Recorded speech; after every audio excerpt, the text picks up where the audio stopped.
បាទប្រទេសកម្ពុជាក៏បានចូលជាសមាជិកក្រុមប្រឹក្សាសន្តិភាពរបស់លោកដូណាល់ត្រាំផងដែរសូមគោរពជំរាបសួរពុកម៉ែបងប្អូនទាំងអស់នៅក្នុងបណ្ដាញសង្គមថ្មីនេះកម្ពុជាបានឆ្លើយតបចំពោះសំណើប្រធានាធិបតីសហរដ្ឋអាមេរិកលោកដូណាល់ត្រាំសម្រាប់ការចូលរួមជាក្រុមបាទប្រឹក្សាសន្តិភាពដែលលោកត្រាំបានបង្កើតឡើងក្រុមប្រឹក្សា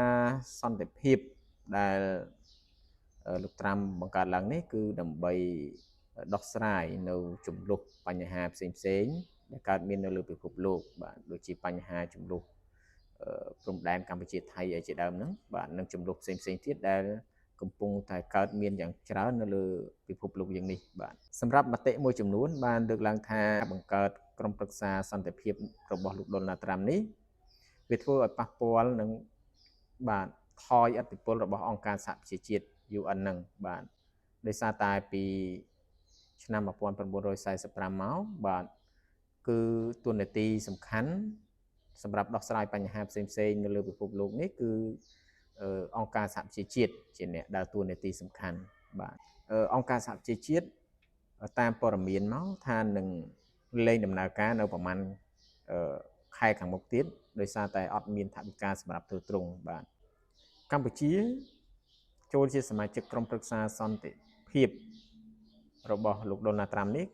បើចូលជាលក្ខណៈអចិន្ត្រៃយ៍គឺត្រូវបង់លុយ$1000 លានបាទសម្រាប់ជាសមាជិកអចិន្ត្រៃយ៍តែម្ដងបាទតាមព័ត៌មានផ្សេងបច្ចុប្បន្ននេះប្រទេស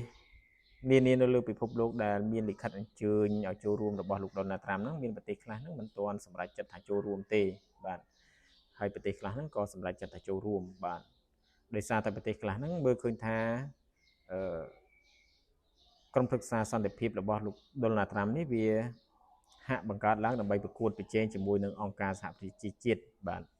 ដោយសារតែពីដើមមកយើងមានអង្គការសហប្រជាជាតិទៅហើយបាទអញ្ចឹងនៅក្នុងវីដេអូនេះខ្ញុំមានតែប៉ុណ្្នឹងទេសូមអរគុណសម្រាប់ការទស្សនារបស់បងប្អូនសូមគោរពជម្រាបលាបាទ